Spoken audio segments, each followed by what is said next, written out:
I'm still here. The negative impact of population growth is becoming appallingly evident. Heirs to an oil fortune join the divestment drive. In a highly symbolic gesture, the Rockefeller family will sell off its assets linked to fossil fuel companies. A slump in global oil prices has Saudi Arabia rethinking its near total dependence on oil revenue. We should be focusing on it, and we should be curbing our appetite for carbon-intensive products and services. But the problem is, it's got a lot of room for debate. Obviously, the Rockefellers are making this move as an environmental one, but also from an investment standpoint, this also makes plenty of business sense. You can't simply carry on business the way you're doing it now. There is a price to carbon in their future. What do you see as the biggest challenges in conservation? The growing human population.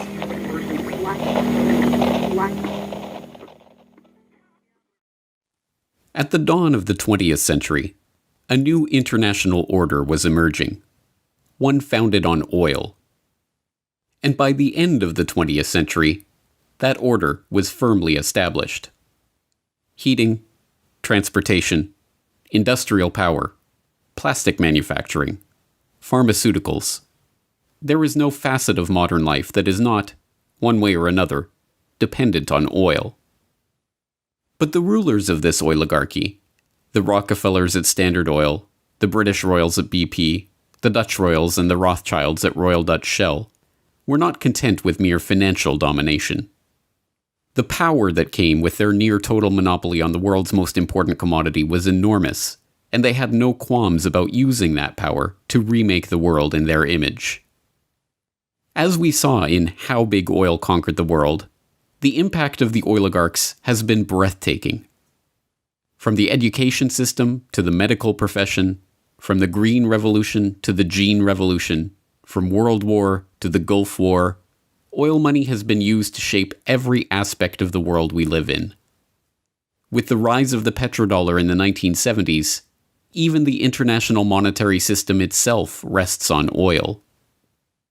But now, in the 21st century, it seems that the old order, the oil order, is finally coming to an end. We begin looking at a new milestone in the growing campaign for divestment from the gas, oil, and coal companies that are fueling climate change. May Bouvi, executive director of 350.org, made the announcement just before our broadcast today.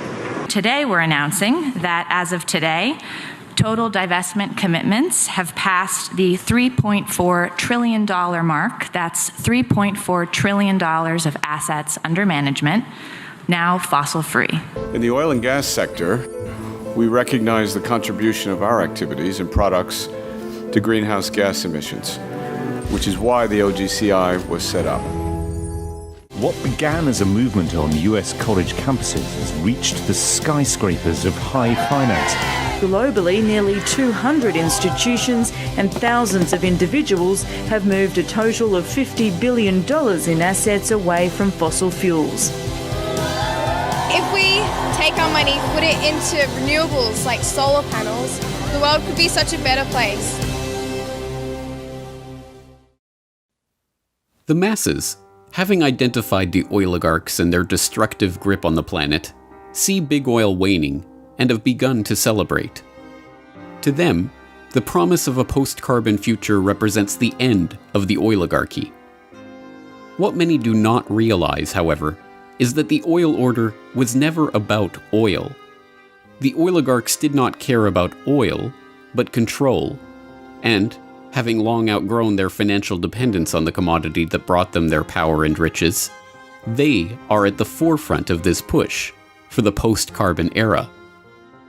Now, the oligarchs are seeking to bring in a new international order, one in which their control is consolidated, their plan complete, their power unquestionable. One in which every aspect of human life, from energy to money to the very genome itself, is precisely ordered and technologically controlled. This is the story of what the oligarchs really desire and how they plan to achieve it.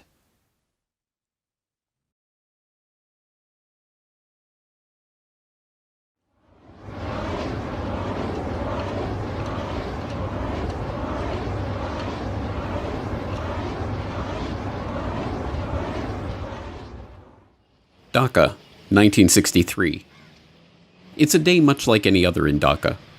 The streets are crowded, dirty, squalid, smelly, and absolutely swarming with people. Lying in the streets, coiled in the gutters. Into that swarm of people steps a most unlikely figure. Wearing his drip-dry suit and hugging his briefcase, he sticks out from the crowd. Surveying the scene, he shakes his head ever so slightly before remarking, half to himself and half to his traveling companion, "Well, that's the problem, isn't it?" It's a scene that has played itself out many times. A Western tourist overwhelmed by the bustling crowds of the Indian subcontinent. But this was no mere tourist passing time on his holiday. This was John D. Rockefeller III, grandson of oil baron John D. Rockefeller. And, armed with the unimaginable wealth, power, and influence that his family name bestowed on him, he was on a mission to do something about the problem of overpopulation. Rockefeller approached that mission as a representative of the Population Council, a group that he himself had founded in 1952 to address the problem in Dhaka and elsewhere. On its surface, the Population Council was a straightforward organization with a straightforward task: to support medical and scientific research into the question of the growing human population. But the dark history of the council and its guiding philosophy reveal Rockefeller's true interest in this problem and its ultimate solution. John D. Rockefeller III, or JDR3 as he was known to the constellation of researchers, businessmen, politicians, diplomats, and royals in the orbit of the Rockefeller family, had decided early on how to make proper use of the formidable money and power at his disposal, by controlling the population of the planet. In 1934, the then 28-year-old JDR3 had written a letter to his father, John D. Rockefeller Jr., about the Rockefeller Foundation's research into birth control and related questions, declaring, "I have come pretty definitely to the conclusion that it is the field in which I will be interested, for the present at least, to concentrate my own giving." JDR3 was nothing if not a man of his word. After commissioning a Rockefeller Foundation fact-finding mission to Asia to report on the threat of the growing Third World population, he organized a conference of the top medical and demographic researchers of the era to discuss, as the very title of the meeting termed it, population problems. From that meeting emerged the idea for an organization, the Population Council, to guide the development of the burgeoning field of population and fertility research. JDR3 personally donated $1.35 million of his own money to found the council and provide its initial operating expenses. Like his father and grandfather before him, Rockefeller had learned to use philanthropy and largesse as a mask for his true intention: control. But that mask slipped when he penned a draft of the council's charter revealing the organization's true purpose. The council, according to JDR3, would promote research and apply existing knowledge to help develop such changes in the attitudes, habits, and environmental pressures affecting the life of human beings, so that within every social and economic grouping, parents who were above the average in intelligence, quality of personality, and affection will tend to have larger than average families. Thomas Perrin, the former Surgeon General of the United States and council co-founder, warned against including such a blunt admission in the council's mission statement. Such questions arise as the following, he warned. Who is to determine the parents who are above average in affection? Also, who would decide the persons having better than average personality? Frankly, the implications of this, while I know they were intended to have a eugenic implication, could readily be misunderstood as a Nazi master race philosophy. I have, therefore, recast this paragraph. The line was dropped from the final version of the charter. In truth, however, that sentence had not been written by JDR3 himself. Instead, it had been copied word for word from the back cover of Eugenical News, the central publication of the American eugenics movement. This was no mere accident. Frederick Osborne, one of the co-founders of the council and its first president after Rockefeller stepped down in 1957, was also the president of the American Eugenics Society. When the Population Council was founded, both Osborne and the American Eugenics Society he directed formally moved their operations into the council's New York office.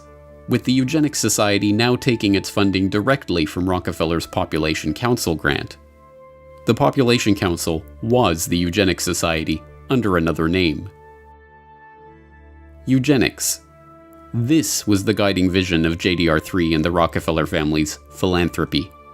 A vision that cast the Rockefellers and their fellow oligarchs as superior families, fit by very virtue of their wealth and success to guide the course of world events. The power to determine who was fit to breed and who was too poor to pass on their genes. Eugenics is basically a movement among the elite to eradicate what they deem the inferior classes, and that's the inferior social classes, racial classes, ethnic classes, more or less everyone who isn't up to their standards. And after eradicating those classes, what they aim to do is genetically engineer themselves to such a high level that the remaining population that they permit to exist beneath them will never have the power to overthrow them, essentially, the end of history. So the term itself was coined by Galton, and it essentially means well-born. The idea is kind of a mix of a bunch of ideas that were circulating around the 1850s. So if you go back to, say, Mendel was studying hereditary characteristics in pea plants, and he was able to determine that certain characteristics were being passed on and that these things could be determined and essentially predicted. And also at the same time, now you have Spencer, who's talking about the survival of the fittest, with the same kind of idea, the same thread running through there, that there are genetic characteristics that exist that would make one species, one plant or animal more fit than another and more capable of surviving. Also, of course, you had Darwin's work at the time, Origin of Species, and kind of maps this process by which material is passed along and evolution results through this process. So Galton is essentially taking all of these ideas, and he was kind of known for observing and identifying patterns. And what he essentially did was started to come up with this concept, this idea that through studying human characteristics, they could, if they chose to, breed superior human beings. Obsessed with breeding and family heredity, the eugenicists believed that it was not merely physical characteristics like weight or height that were determined by one's family line, but social characteristics like intelligence or conscientiousness or even criminality. If you were poor, it's because you come from poor stock. If you're criminal, it's because your family line is criminal. And if you're a Rockefeller or a Rothschild or a royal, you are rich and successful because your family was destined for fortune and success. The pseudoscientific trappings of this 19th century eugenic philosophy may have been new, but in fact the idea is as old as human civilization itself. People have always been taught to believe that their rulers are special, a class apart, members of a family specially chosen to rule over the masses. Whether literal descendants of the gods, like the pharaohs of Egypt or the emperors of Japan, or members of families specially chosen by God to reign over their kingdoms, like the monarchs of Europe, the right to rule over others was something passed down through family trees. The commoners, meanwhile, knew their place. Not being born of royal blood, they entered the world as serfs, worked the land for the benefit of the noble class, and, if they were lucky, had children of their own to repeat the cycle for another generation. But the breakdown of medieval feudalism gave rise to a newly wealthy merchant class.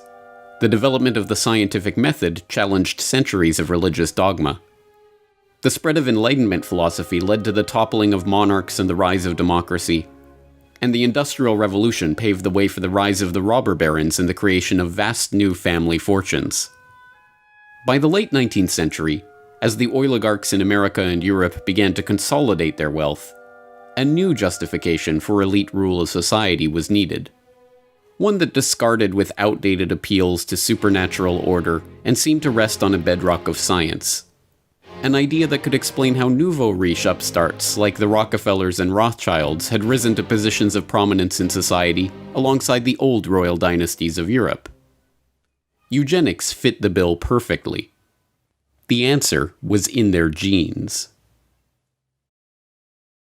Well, I think this eugenic idea that comes about of survival of the fittest almost gives a scientific excuse for some of the most inhumane and horrific actions that have ever been journeyed by humanity and then manifested.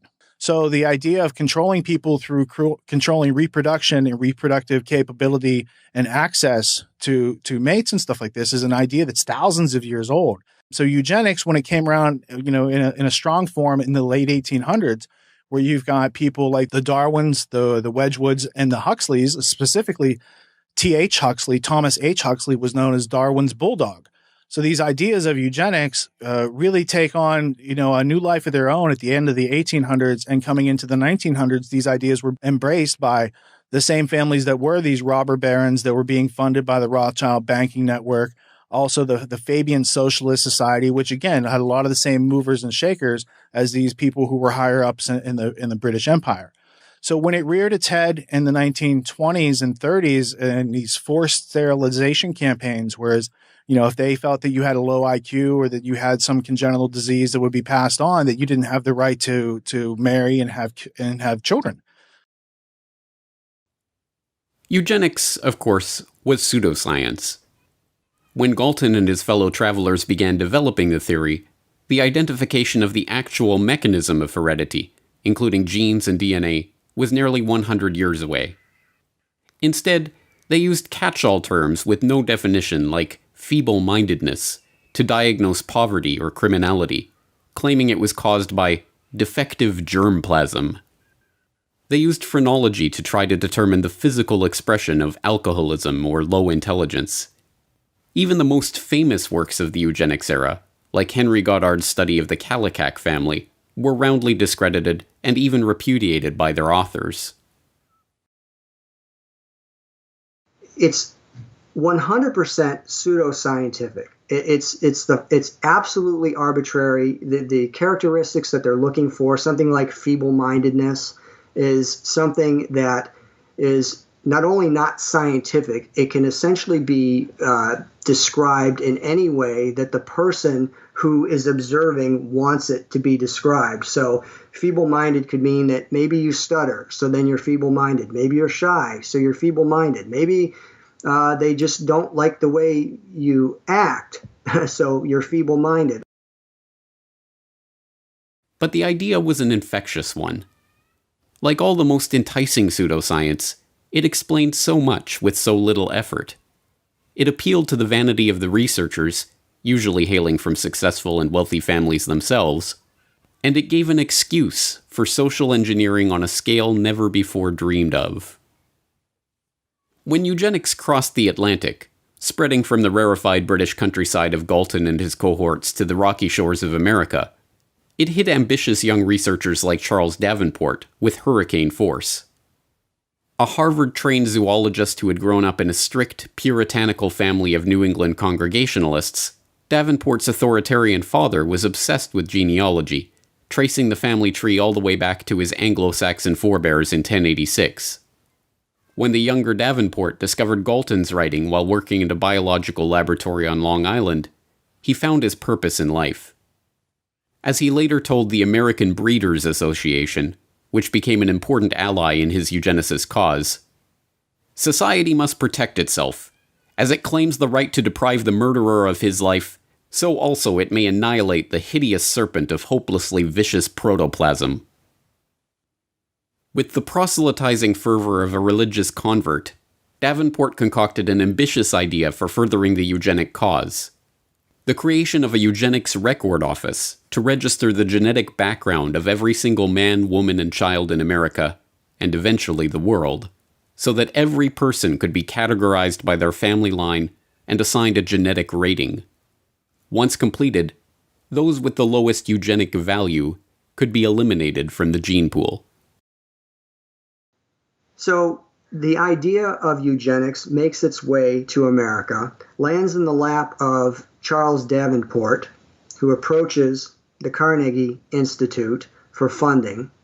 And on the Cold Spring Harbor Laboratory, they set up this, essentially an institute to study eugenics.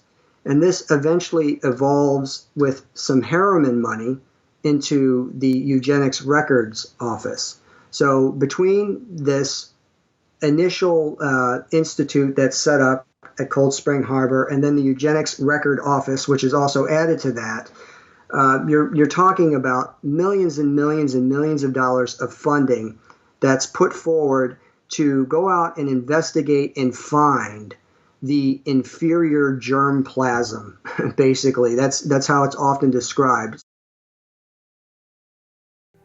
The Rockefeller Foundation's initial contribution to the Eugenics Record Office, a mere $21,650, was a small sum, but it came with clear benefits.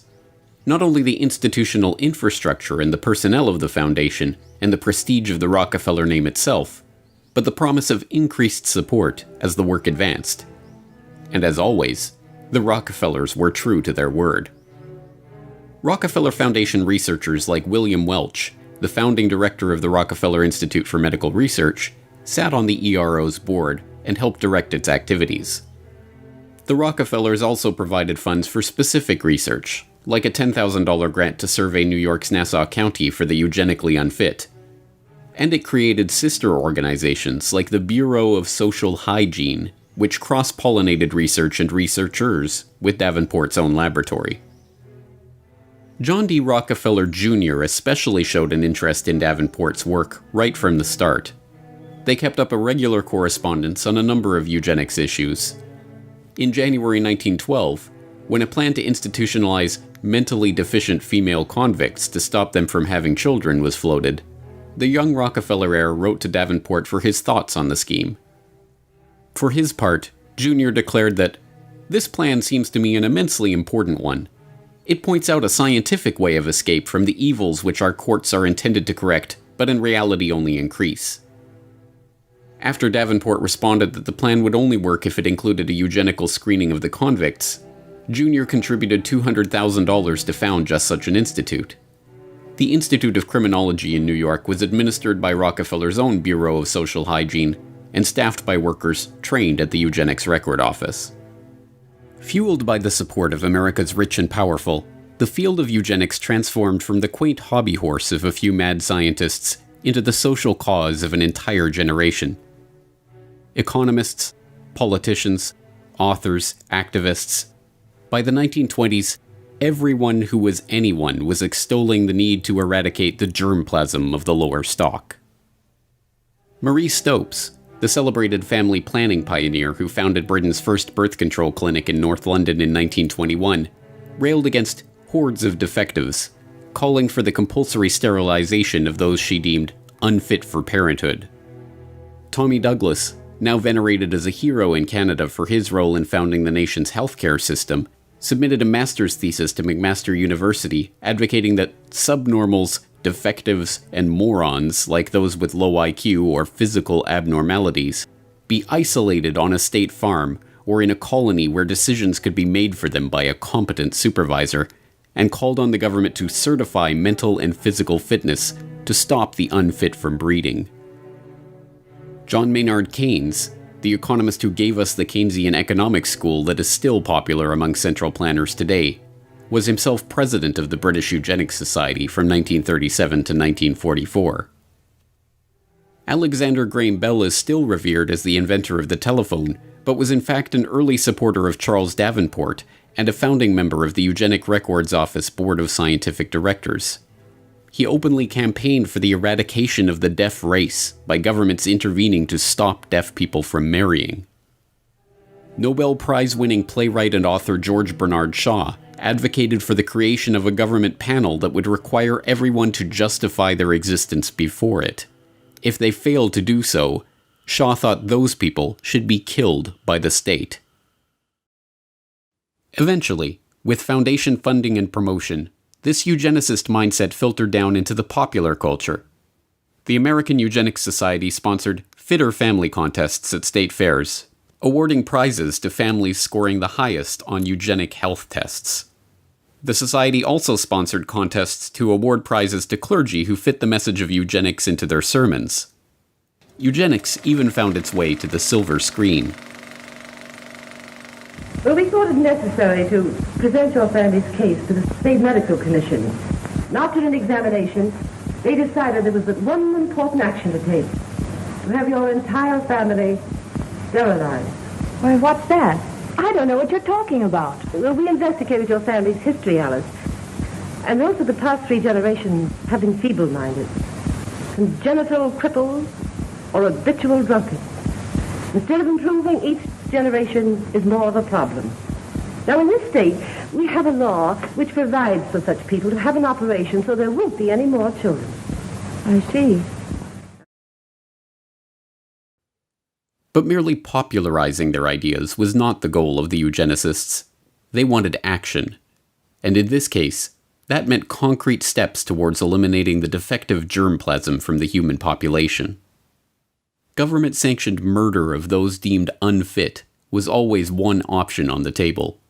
And it wasn't just playwrights like Bernard Shaw advocating for government death panels. Eugenicists of all stripes discussed and debated the idea of murdering degenerates as the quickest way of achieving their goals. Mistaken regard for what are believed to be divine laws and a sentimental belief in the sanctity of human life tend to prevent both the elimination of defective infants and the sterilization of such adults as are themselves of no value to the community. The laws of nature require the obliteration of the unfit, and human life is valuable only when it is of use to the community or race. Madison Grant, Director of the American Eugenics Society, 1915. But mainstream eugenicists realized that this approach was not possible in the political and judicial climate of the day. As Henry Goddard noted in his infamous study on the Kallikak family, for the low-grade idiot, the loathsome unfortunate that may be seen in our institutions, some have proposed the lethal chamber, but humanity is steadily tending away from the possibility of that method, and there is no probability that it will ever be practiced. Instead, they would have to turn to the other option, the more politically acceptable solution for stopping the undesirables from breeding: forced sterilization. Indiana passed America's first eugenic sterilization law in 1907, and with only a few years, there were a dozen states where those deemed unfit were being legally sterilized against their will. But still, this was not enough for the eugenicists. The approach was too scattershot. Only a few thousand sterilizations had taken place under these laws, and Indiana's own Forced Sterilization Act was overturned by the state Supreme Court in 1921. Once again, Harry Laughlin, Davenport's right-hand man at the Rockefeller-funded Eugenics Record Office, stepped in to solve the problem. He drafted a model eugenic sterilization law in 1922 that became the basis for Virginia's 1924 Sterilization Act. To confront the issues head-on, the eugenicists decided to challenge the law's constitutionality themselves and take the lawsuit all the way to the Supreme Court. All they needed was the right test case to bring to trial. And they found that case in Carrie Buck, an 18-year-old ward of the Virginia State Colony for Epileptics and the Feeble-Minded, who was neither epileptic nor feeble-minded. But start back in the 1920s with Carrie Buck.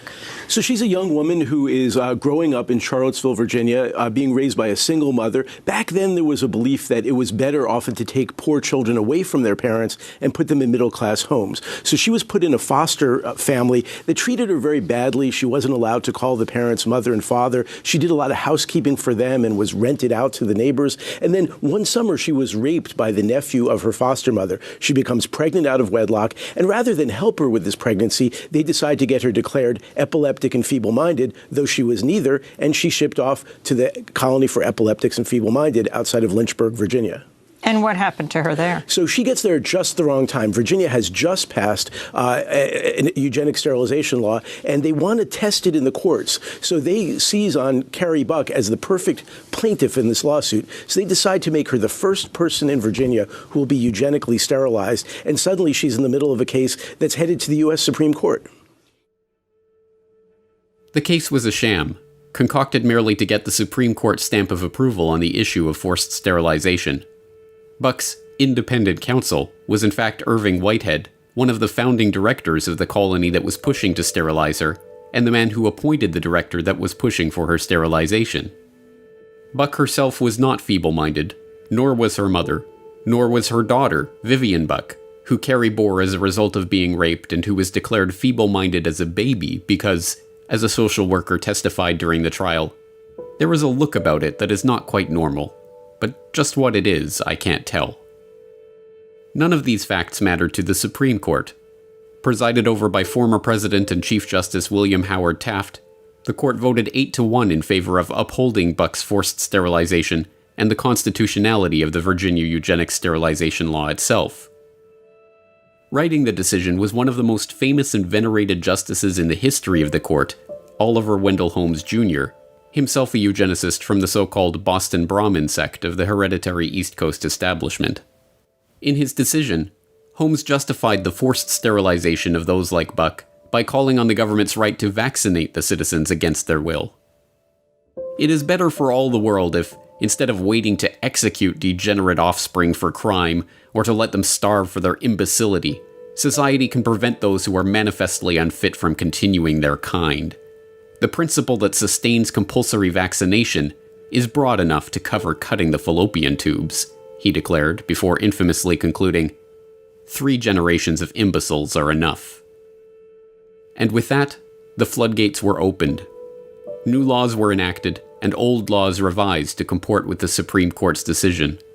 Forcible sterilizations, taking place in a covert and low-key manner before, were now reported with pride.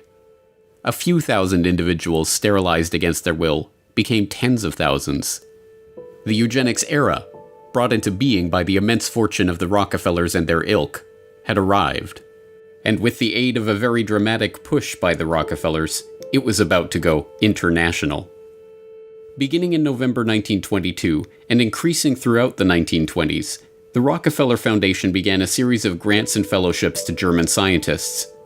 Equivalent to millions of dollars in today's money, these fellowships transformed the German scientific establishment, devastated in the wake of World War I. The Foundation's money found its way into the coffers of the Kaiser Wilhelm Institutes, a series of scientific organizations that included an institute for psychiatry and an institute for anthropology, human heredity, and eugenics. One of the main beneficiaries of this Rockefeller largesse was Ernst Rudin, a head researcher at the Kaiser Wilhelm Institute for Psychiatry and a key architect of Germany's eugenics program under the Third Reich.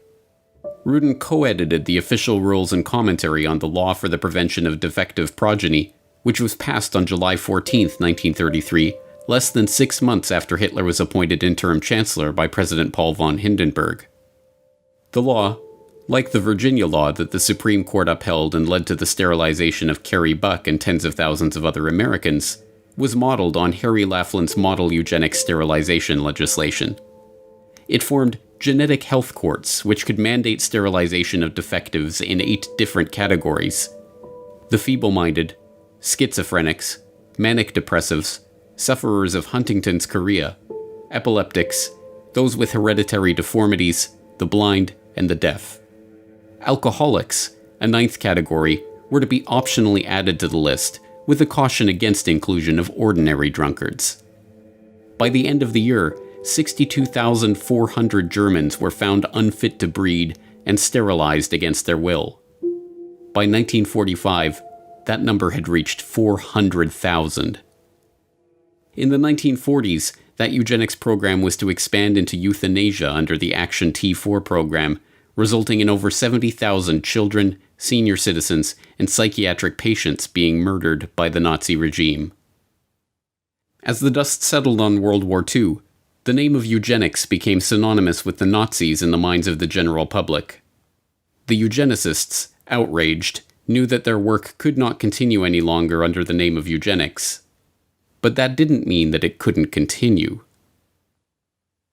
So after World War II, you don't hear about it anymore as eugenics. What you hear is molecular biology and these sorts of colloquial terms that were developed by the Rockefeller Foundation, which was one of the families primarily in America that was helping to fund it in America, in Britain, in Germany, who also funded Hitler during that time.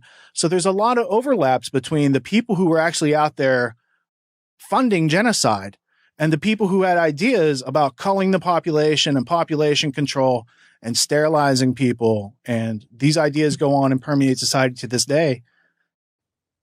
As American Eugenics Society co-founder Frederick Osborne wrote, "Eugenic goals are most likely to be attained under a name other than eugenics." Thus, he moved the American Eugenics Society into the offices of John D. Rockefeller III's Population Council, becoming president in 1957.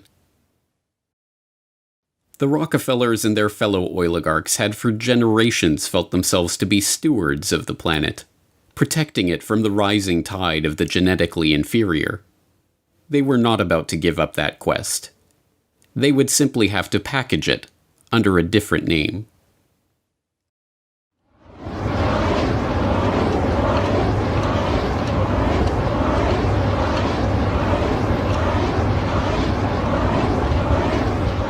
With all the evidence that we've amassed in our preparations for the Stockholm Conference, including the views of many of the world's leading scientists, I am convinced that the prophets of doom have got to be taken seriously. In other words, doomsday is a possibility. I'm equally convinced that doomsday is not inevitable.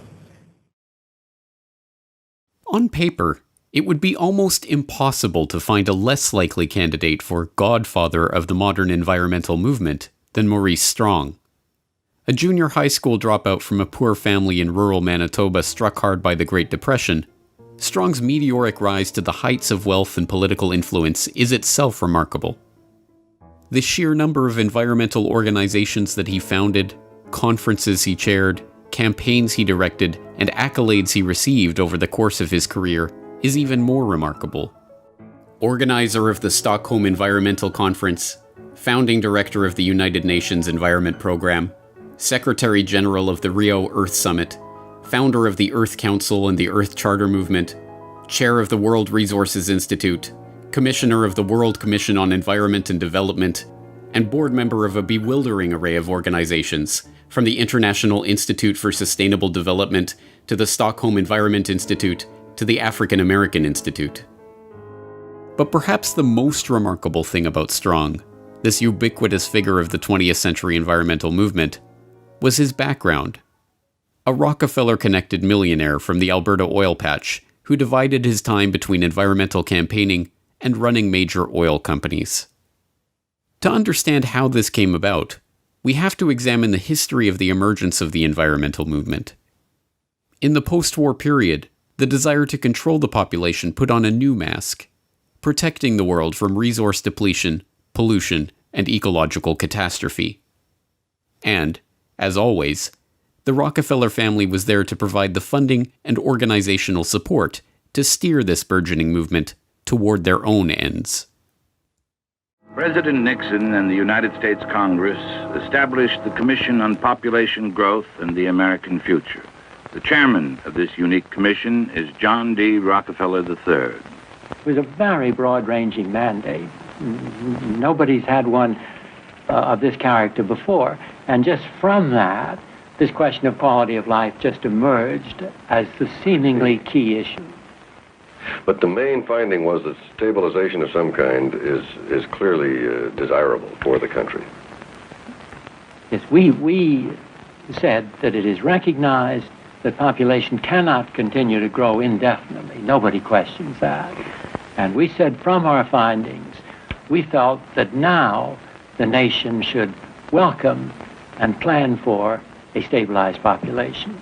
Well, the whole question of pollution, environment, and population came very much to the fore in amazingly rapid time. And President Nixon, in July 1969, made a statement to the Congress exclusively on this question.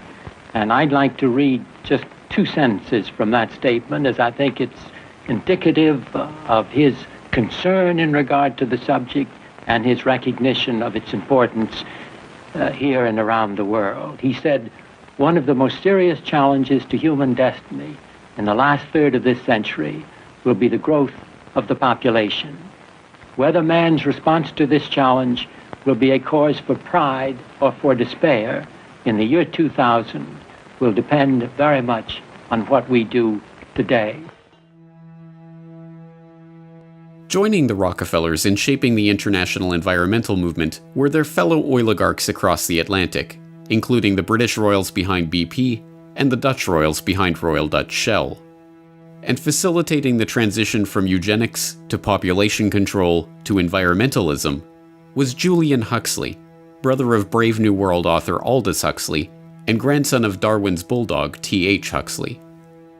Julian Huxley was a committed eugenicist, chairing the British Eugenics Society from 1959 to 1962. But, like the other eugenicists of the post-war era, he understood the need to pursue the now discredited work of eugenics under a different guise. The founding director of the United Nations Educational, Scientific and Cultural Organization, UNESCO, Huxley wrote in the agency's founding document about the need to find ways to make the cause of eugenics politically viable once again. At the moment, it is probable that the indirect effect of civilization is dysgenic instead of eugenic. And in any case, it seems likely that the dead weight of genetic stupidity, physical weakness, mental instability, and disease proneness, which already exist in the human species, will prove too great a burden for real progress to be achieved. Thus, even though it is quite true that any radical eugenic policy will be for many years politically and psychologically impossible, it will be important for UNESCO to see that the eugenic problem is examined with the greatest care, and that the public mind is informed of the issues at stake, so that much that now is unthinkable may at least become thinkable.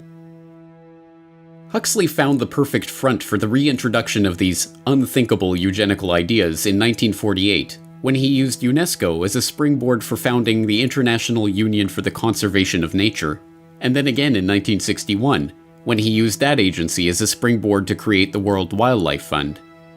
Joining Huxley as co-founders of the fund were not only Prince Bernhard of the Netherlands, founder of the Bilderberg Group and former employee of the IG Farben conglomerate, and Prince Philip of England, but Godfrey A. Rockefeller of the Rockefeller dynasty.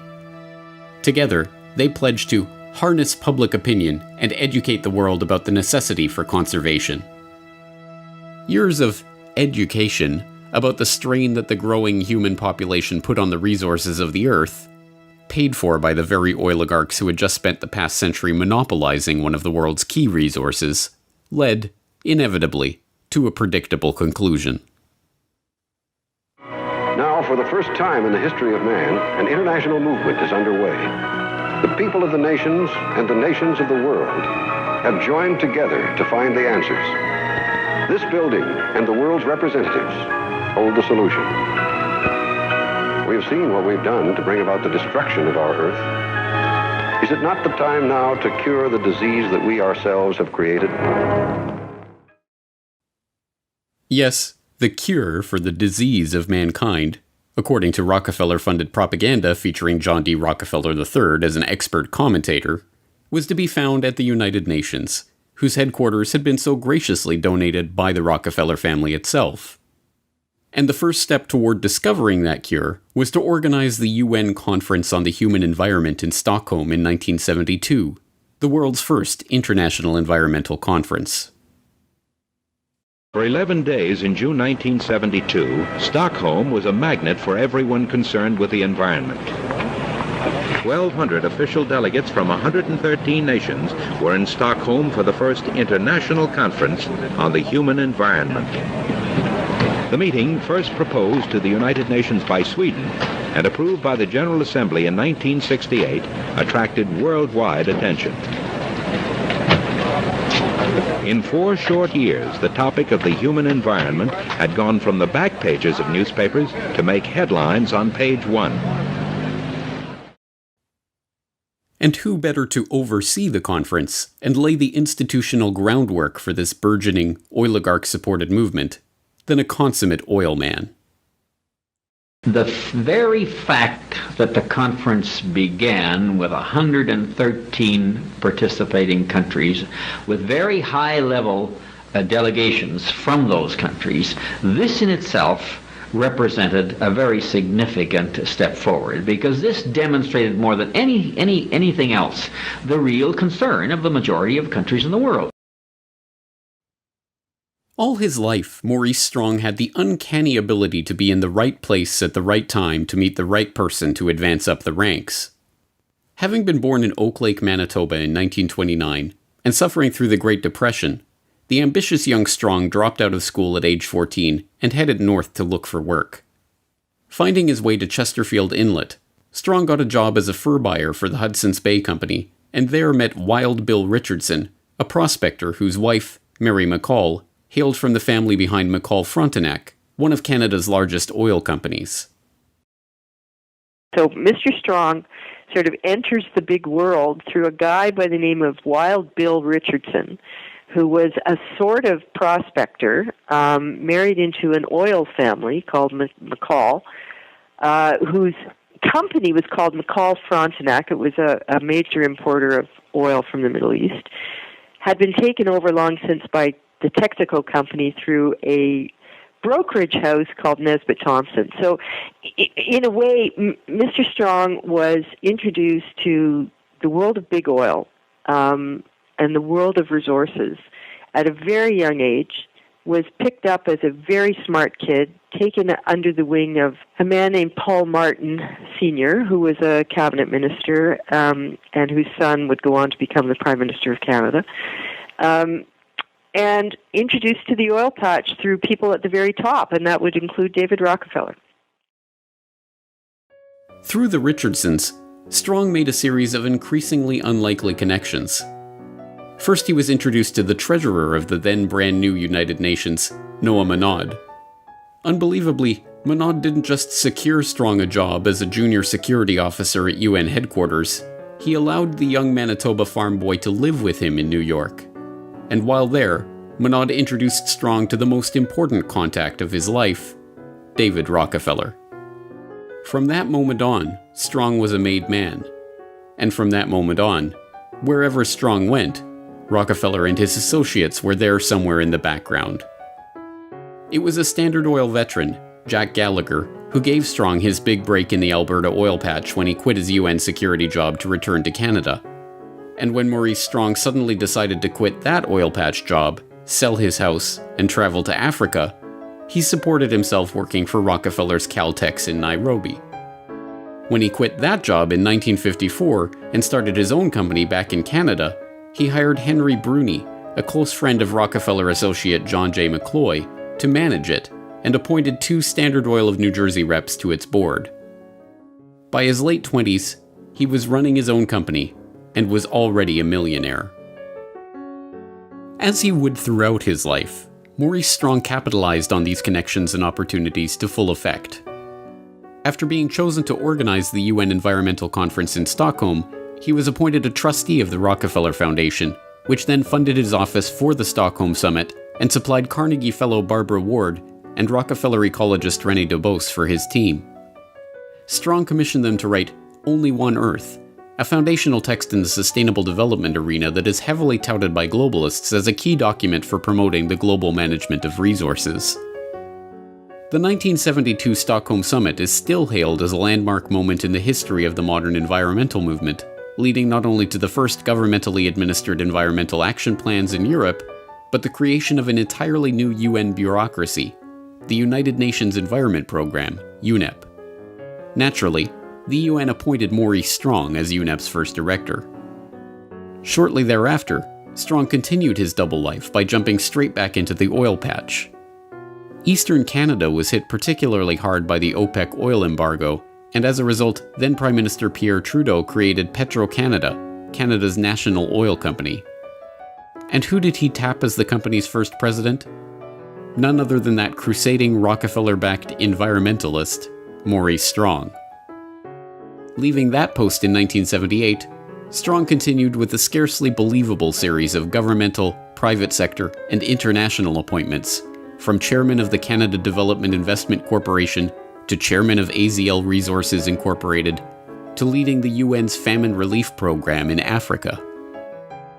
In 1987, Strong helped to organize another environmental conference, much less known but no less remarkable than the Stockholm Summit. Dubbed the Fourth World Wilderness Congress, the meeting took place in Denver, Colorado, and brought together Strong, David Rockefeller, Edmund de Rothschild, then Treasury Secretary James Baker, and a gaggle of other oligarchs, bankers, Washington power players, and globalists, ostensibly to talk about the environment. What they actually discussed was altogether more incredible. I suggest, therefore, that this be sold not through a democratic process. That would take too long and devour far too much of the funds to educate the cannon fodder, unfortunately, which populates the earth. We have to take almost an elitist program that we can see beyond our swollen bellies and look to the future in time frames and in results which are not easily understood or which can be, with intellectual honesty, be reduced down to some kind of simplistic definition. Those were the words of David Lang, a banker from Montreal who spoke during the conference. And to Lang, the Rockefellers, the Rothschilds, and the other bankers and oligarchs assembled at the meeting, the general population are cannon fodder that unfortunately populates the earth.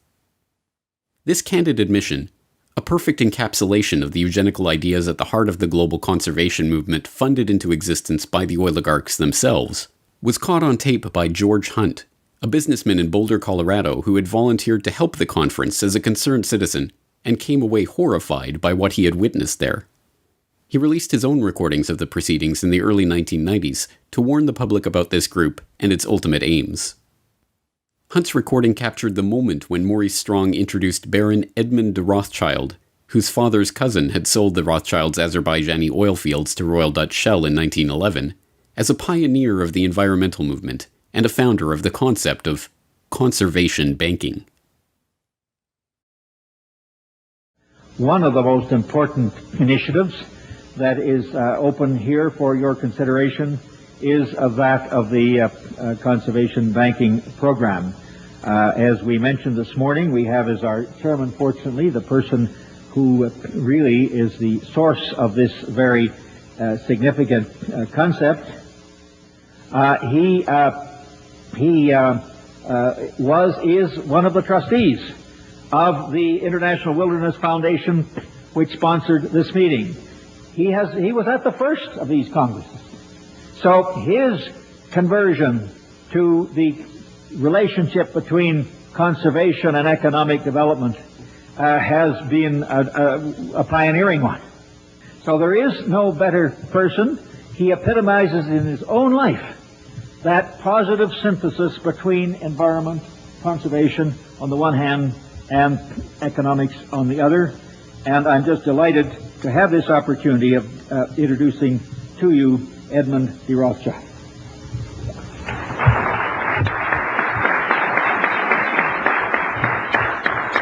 Maurice, thank you very much indeed for all that you've said, and I would ask the audience to take with a slight grain of salt all that he has said about me. The meeting accomplished some important goals for the oligarchs. It led to the creation of wilderness areas, vast expanses of natural terrain from which the public could be largely excluded. These areas were to be designated and overseen by the IUCN, the same body that British Eugenics Society President Julian Huxley used as a springboard to creating the World Wildlife Fund. Another important goal of the conference was Rothschild's proposal for the creation of a so-called World Conservation Bank that would operate at a supranational level and coordinate finance for development projects around the world. The meetings now of the new concept of an international conservation banking program involves all sectors of the human community, governmental and intergovernmental agencies, the public and private agencies, large charitable foundations, as well as ordinary individuals worldwide. By thinking forward as to how to reach out to the public at large, to every corporate entity throughout the world, to put aside hopefully tax-free, a part of their profits to fund our ecological and environmental protection. Ladies and gentlemen, every country has its own problems, its indigenous peoples and its wildlife. This International Conservation Bank must know no frontiers, no boundaries. This World Conservation Bank was forwarded and eventually realized at Maurice Strong's next major conference, the one which was to serve as the crowning achievement of his unlikely career as environmental crusader, and which still remains one of the touchstones of the environmental movement, the 1992 Earth Summit in Rio de Janeiro. In June 1992, the world met in Rio to discuss the fate of planet Earth. In this largest summit and very first Earth Summit ever held, representatives from 166 countries, 130 heads of state, and 15,000 non-governmental organizations came together with the hopes of deciding specific agreements that would balance environmental preservation with economic needs. And my gratitude to Secretary General Maurice Strong for his tireless work in bringing this Earth Summit together. This is truly an historic gathering.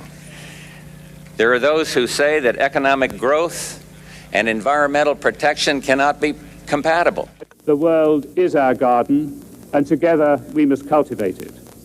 This week at Rio, we have made a start. Beyond Rio, we must continue to carry it through. We cannot be complacent unless the agreements reached here are accompanied by real commitments to significant change. Change, of course, indeed, for the human species. In my view, Your Excellencies, we simply are headed for a moment in the 21st century where the condition of our species may become terminal.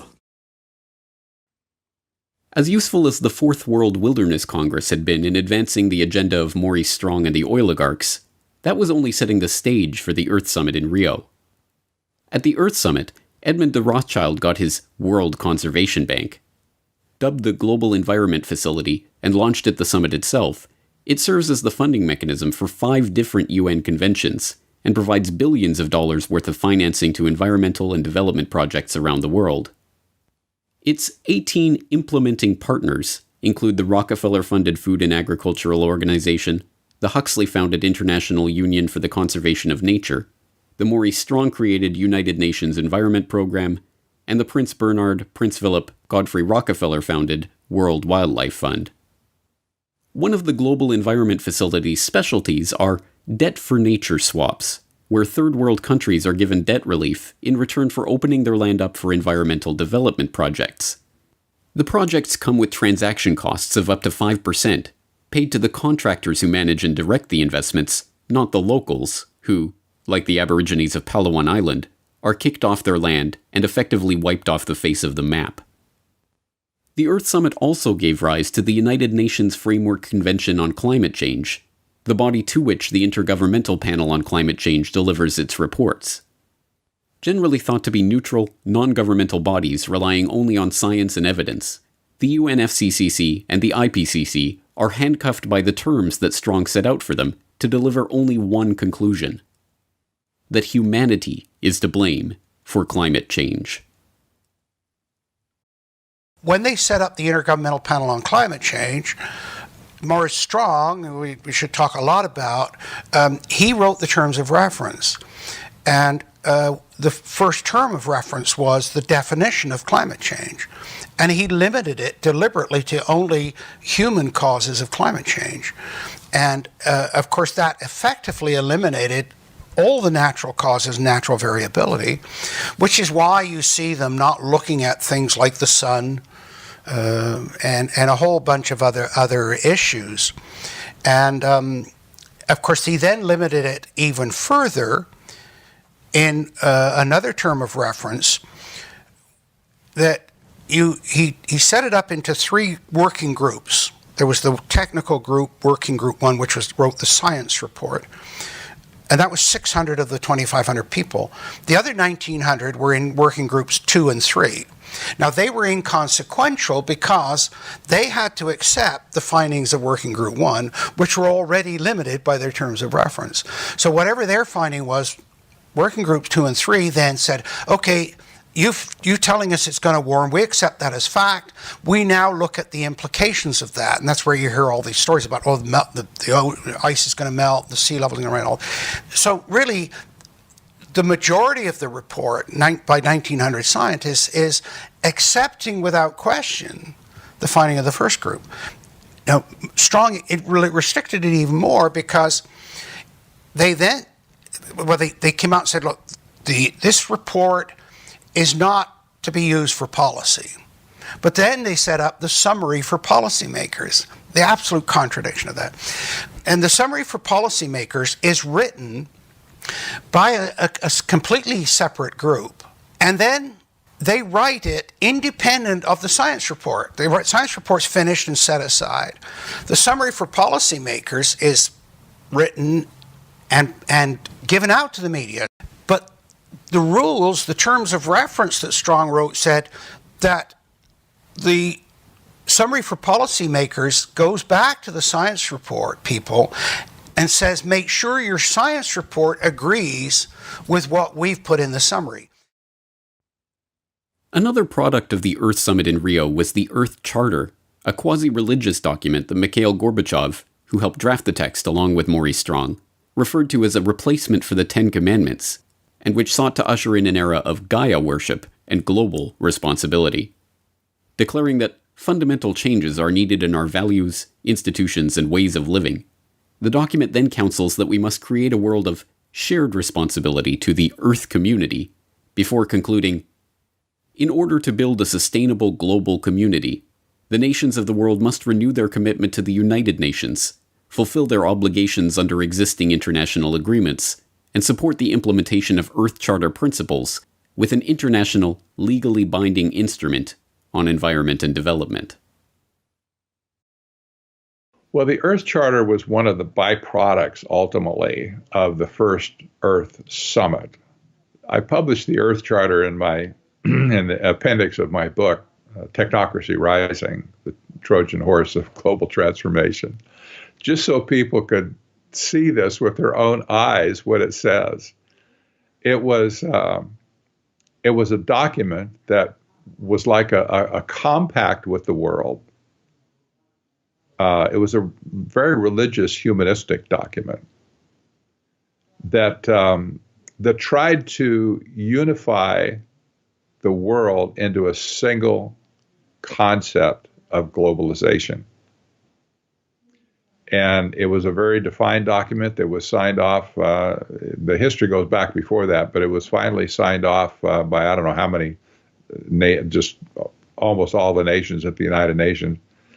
And the primary author of the Earth Charter was Stephen Rockefeller.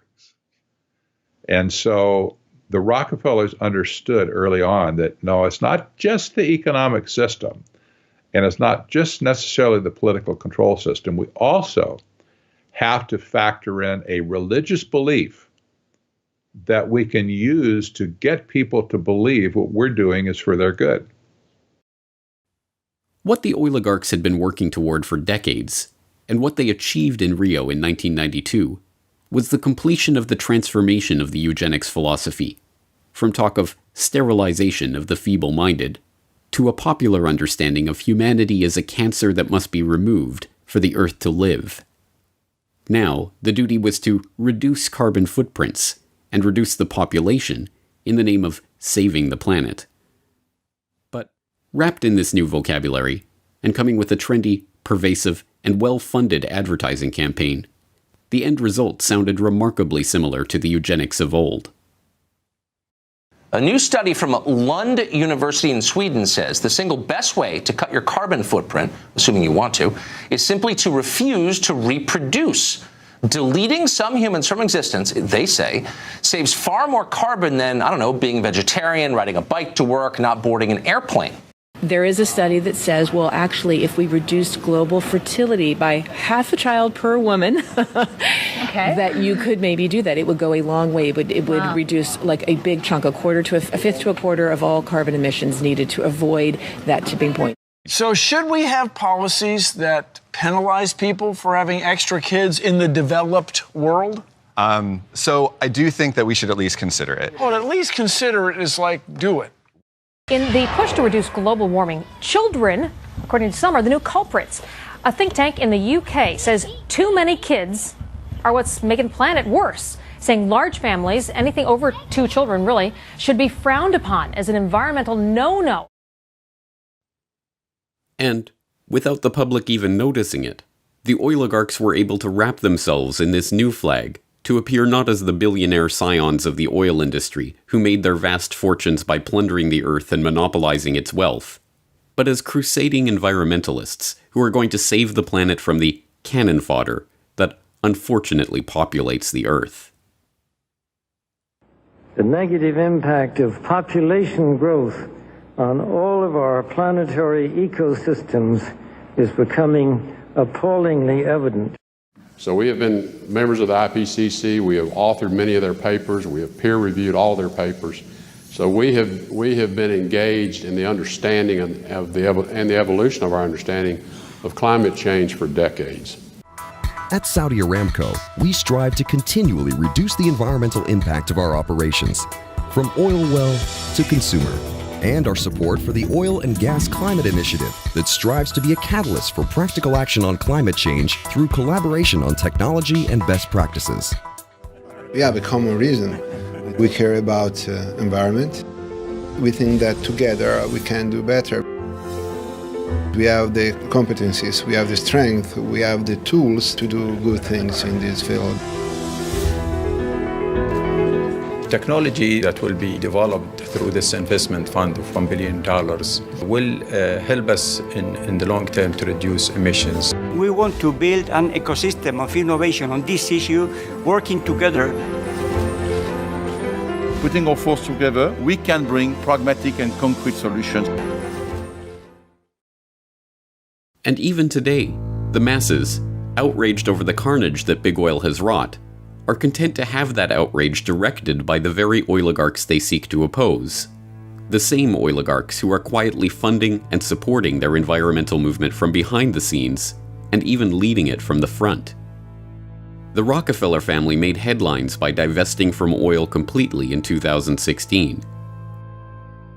The Rockefellers, heir to an oil fortune that made the family name a symbol of American wealth, believe they're doing their namesake proud by getting out of oil. Fund director Stephen Hines spoke reverently of oil tycoon John D. Rockefeller in a statement. "We are quite convinced that if he were alive today, as an astute businessman looking out to the future, he would be moving out of fossil fuels and investing in clean, renewable energy." David Rothschild is one of the photogenic leading lights of the environmental movement. Dubbed Plastic Jesus for his publicity stunts and photo opportunities masquerading as a concerned environmentalist, David Rothschild, a scion of the billionaire banking family that added to its fortune with its Azerbaijani oil field holdings and still invests in oil through ventures like Genie Energy, now spends his time lecturing the public about how their lifestyles are killing the polar bears. We have to start spending money, fast on the solutions that we have in hand to try and help these countries which are already seeing the effects of climate change today and seeing the effects of our consumption, basically. Prince Charles is outspoken on the subject of global warming, warning his loyal subjects that unless they tighten their belts and live more humble lives, they will bring about the end of the world. Ladies and gentlemen, the battle against climate change is surely the most defining and pivotal challenge of our times. We cannot ignore the symptoms and should act now to restore the health of the planet before it is too late. This, of course, will require an unprecedented transformation of our communities, societies, and lifestyles, all predicated on the move to a low-carbon and circular economy.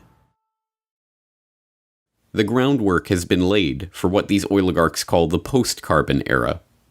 It is no longer about oil. It never was. It is about control.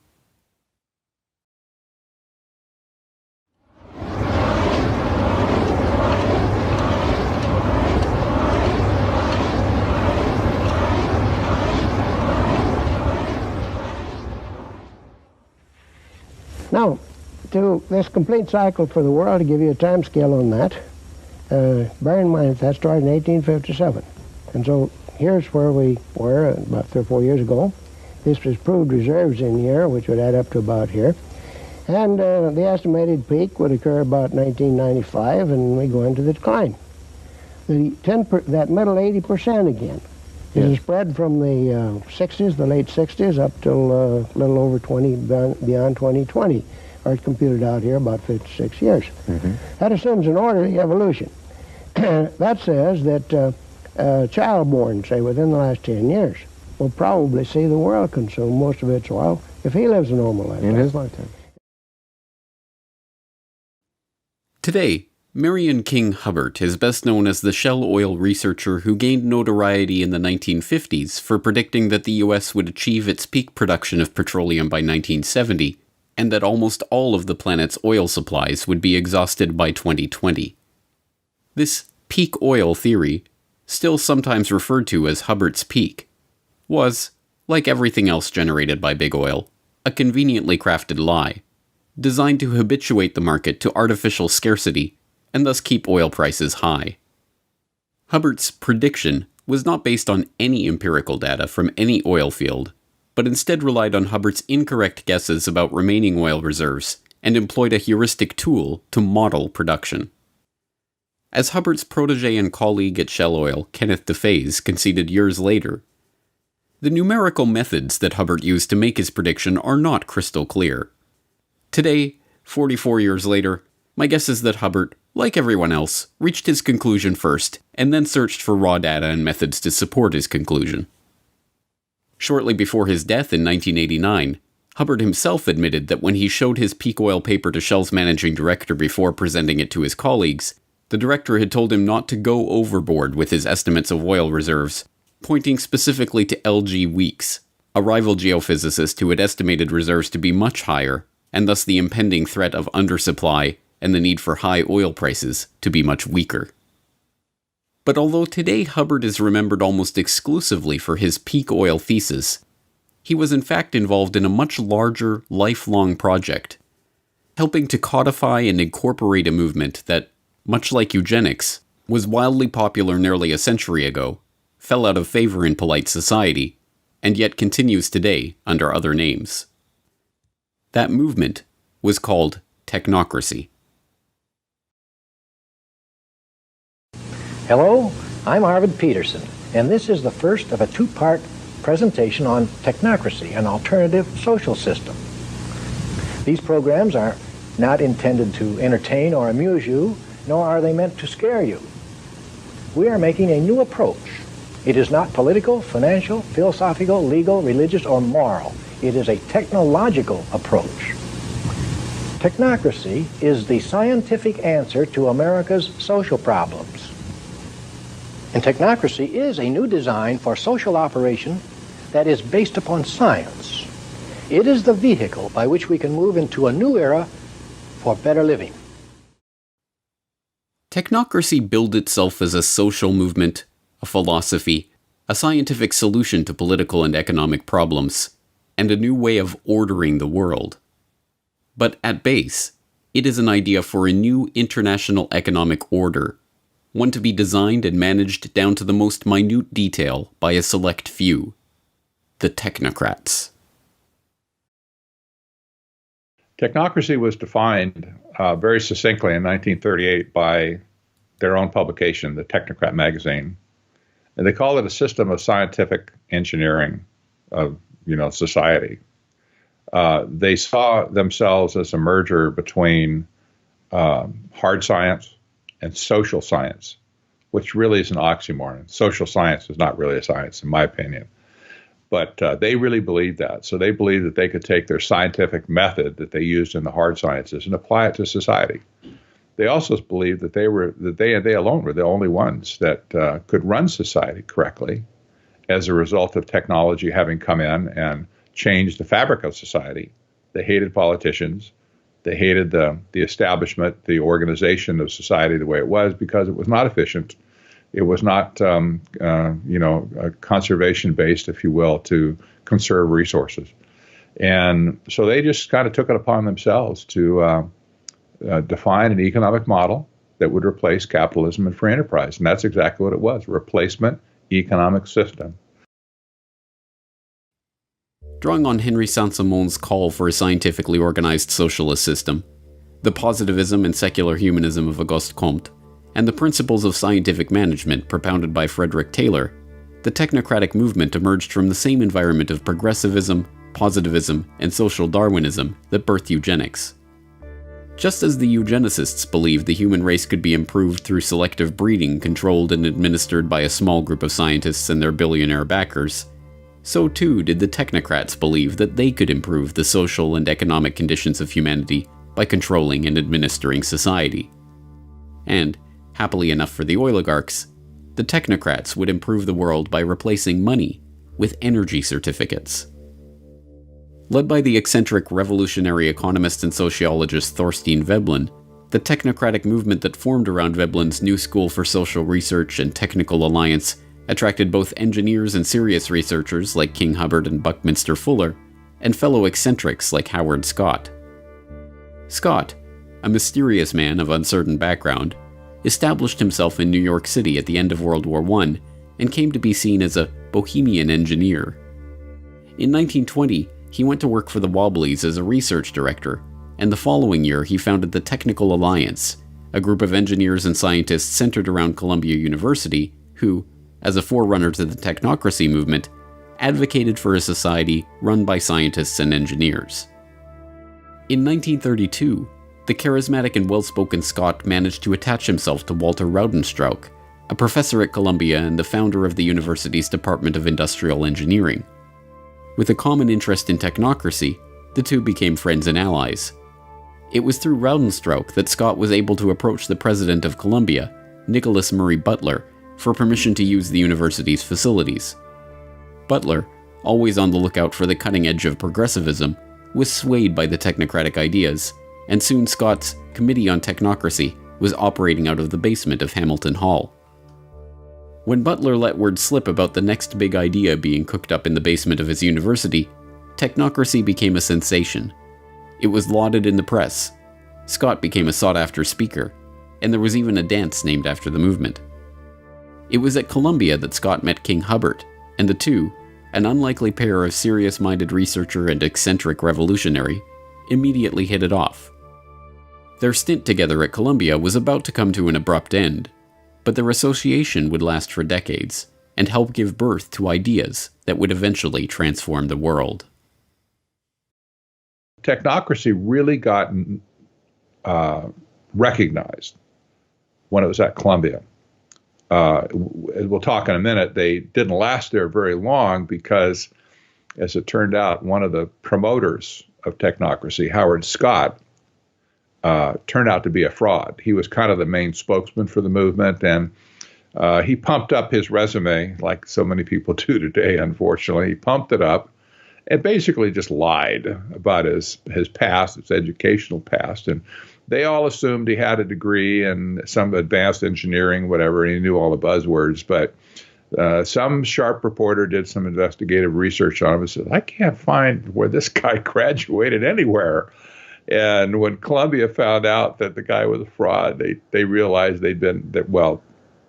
Butler's ego got involved and says, man, these people have played me. And so he kicked them all out. Just kaboom, drop kicked him right out of it. He said, get out of my building. And they all left and scattered. And the technocrats that were left at Columbia, there were several of them that were professors at Columbia at the time, they just zipped their lips, shut up, went back to work, figured out, I want to keep my job. I'm just going to, not ever mention technocracy again. It didn't mean they stopped believing, but they didn't talk about it for a very, very long time at Columbia. Disgraced, evicted from Columbia, and with the Committee on Technocracy disbanded almost as quickly as it had come together, Scott found himself at a personal low. Penniless and with an old debt having caught up to him, he had only one person he could rely on: M. King Hubbard. Hubbard let Scott live in his Greenwich Village apartment and paid out of his own pocket to file the Articles of Incorporation for Technocracy, Inc., a new membership organization that would carry on the principles of technocracy. The first step, of course, was to define precisely what those principles were. Hubbard got to work penning the Technocracy Study Course, the Bible of the technocracy movement. In it, Hubbard laid out the vision of an abundance of physical wealth on a continental scale for the use of all continental citizens, which, he warned, can only be accomplished by a continental technological control, a governance of function, a technate. The technocratic system was to be structured around a new monetary paradigm, one based not on dollars and cents, but energy certificates representing the nation's net energy expenditure. These certificates would be denominated in joules and issued based on a net energy budget deemed appropriate by the technocratic state's governing scientists. Citizens would be issued an equal share of the nation's certificates and make their purchases with them, and the information about these purchases would be relayed back to the central planning body for analysis. By this method, the technocrats could, in the words of one proponent, create a thermodynamically balanced load of production and consumption, thereby doing away with unemployment, debt, and social injustice. In the Technocracy Study Course, Hubbard, like a good technocrat, laid out the exact conditions that would need to be met for this vision to come to pass. According to him, technocracy would require all energy usage and all consumer spending throughout the nation to be calculated and registered on a continuous and instantaneous basis, a 24/7 inventory of all production and consumption, a complete registry of all products available for sale, where they were produced, how much energy was expended in their production, and where and when they were sold, and finally, a specific registration of the consumption of each individual, plus a record and description of the individual. Hubbard's vision was not just that of a totalitarian society in which every detail of every interaction was recorded and reported to a central authority, but, for the 1930s, the concept of continuously and instantaneously updated registries of every good in the economy was not just audacious, but borderline insane. Nevertheless, suffering through the Great Depression, the American people were willing to listen to any ideas to replace the current system that had so obviously failed them, no matter how outlandish. Technocracy Inc. did attract a following, swelling into the tens of thousands later in the decade. But Scott's eccentric ways, compelling members to salute him in public and delivering rambling radio addresses, ultimately led to the movement's long, slow decline in relevance. Hubbard never repudiated the concept of technocracy, but when he joined Shell as a researcher, he resigned his position on the board of Technocracy Inc. and avoided direct mention of the organization. The technocrats had sketched the outlines of a completely ordered and controlled society, one in which energy is the fundamental measure of value and all consumption and production is meticulously analyzed by a central authority.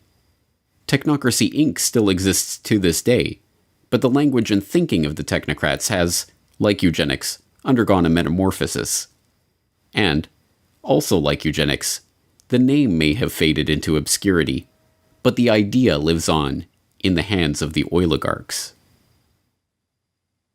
Would you live in a greener lifestyle if you could make money from it? That may be possible if a government proposal for personal carbon emissions allowances is implemented under the scheme. Everyone in the UK would be allocated an annual carbon allowance. Stored electronically, rather like a supermarket loyalty card, points would be deducted every time we buy or use non-renewable energy. For example, using electricity to power appliances in the home. Or travelling somewhere by plane. Or even buying petrol for your car on the forecourt. Now, any points left over could then be sold back to a central bank. Are you still with us? And people who need more, like motorists who had used their allocations, could then pay for a top-up. Carbon rationing, carbon trading, carbon taxes, cap and trade.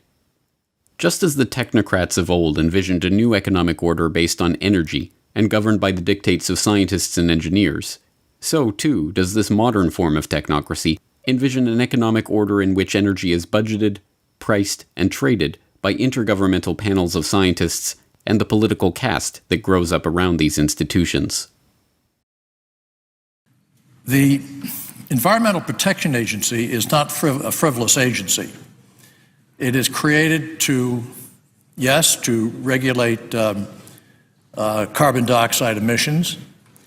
And I have been saying to the West Virginia Coal Association, which for the most part doesn't believe in climate science. They don't believe there's a climate problem. And I have been saying to them for a number of years that that's wrong. In my judgment, the science is true. The science is unequivocally true. And that there is a price to carbon in their future.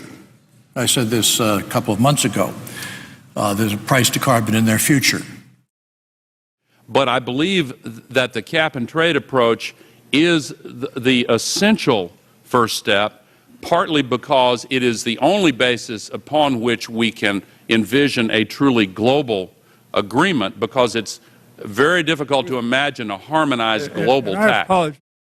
A carbon tax, or any other way of putting a carbon price, is actually, from an economic point of view, the most effective and efficient way to do this. Okay, you can regulate and you can do, all kinds of things, but nothing is as strong a market signal to the private sector as a carbon price, whether that be a carbon tax or whether it be a cap and trade, which is what California is doing, or any of the other measures that ultimately give you a carbon price. But that is the simplest, cleanest, most powerful signal. So if that's possible, I'm with you. These measures are sold to the public as a way of penalizing the big oil interests that have spent the last century monopolizing the world's key resources and plundering the earth in the pursuit of profit. What they do not understand, because it has been deliberately obscured, is that it is these very interests that have been instrumental in creating these schemes in the first place. It's my understanding that back in 1997, when you were vice president, Enron's CEO, Ken Lay, was involved in discussions with you at the White House about helping develop this type of policy, this trading scheme. And is that accurate? Is it inaccurate? It's been reported. I don't know, but I met with Ken Lay, as lots of people did, before anybody knew that he was a crook. Right, and clearly you can see why so many of us are concerned about this type of cap-and-trade energy tax that would be literally turning over this country's energy economy. I didn't know him well enough to call him Kenny Boy. Well, but you knew him well enough to help devise this trading scheme. In the early 1990s, Enron, the disgraced Texas-based energy trading company that turned out to be a complete fraud, spearheaded the EPA's $20 billion cap-and-trade program for sulfur dioxide, promptly becoming the largest trader in that market. As a follow-up, the company, led by Ken Lay, began lobbying the Clinton administration, and particularly Vice President Al Gore, to create a similar market for carbon dioxide, making lavish contributions to environmental groups like the Nature Conservancy, whose climate change project argued for restrictions on carbon emissions. Enron then hired Christopher Horner, a former staffer on Senator Joe Lieberman's Environment Committee, to lobby for an international treaty that would restrict emissions and allow for trading in emission rights. They were joined in this quest by Goldman Sachs, the infamous Wall Street investment bank known today for the revolving door between the firm and the U.S. Treasury, who helped establish the Chicago Climate Exchange as the first North American emissions trading platform. In 2004, Al Gore, who has spent the last 2 decades lobbying for the creation of a carbon trading market, founded Generation Investment Management, an investment management partnership that sells carbon offsets, with David Blood, the CEO of Goldman Sachs Asset Management, who stepped down from his position with Goldman to go into business with Gore. By the end of the decade, Gore was already being hailed as a candidate to become the world's first carbon billionaire. Gore himself is an oligarch. His father, Al Gore Sr., was a close friend of Armand Hammer, the oil tycoon behind Occidental Petroleum. After losing a Senate race in 1970, Gore's father went to work for Hammer at Occidental for $500,000 a year. Over the course of his career, Gore Sr. accumulated hundreds of thousands of dollars worth of Occidental stock, which fell into the hands of the executor of his estate at the time of his death, none other than his son, Al Gore. The Occidental connection does not end there. Discovering zinc ore on their Tennessee estate, Hammer bought the Gore's land and sold it back to them with a claim on the mining rights, complete with a $20,000 annual payment, which also went to Gore after his father's death. In 2013, Gore earned $100 million from the Qatari government on the sale of his current TV venture, and then was surprised when reporters were more interested in discussing his oil money than his new book on the global warming cause. But Gore's story is only an example of a larger phenomenon. In 2006, the United States Climate Action Partnership was formed to create a call for action to cut down on carbon emissions. It drafted the Blueprint for Legislative Action, which became the basis for the American Clean Energy and Security Act, seeking to create an emissions trading regime modeled on the European Union Emission Trading Scheme. And the members of the U.S. Climate Action Partnership? A who's who of the oligarchy, including BP, ConocoPhillips, and General Motors.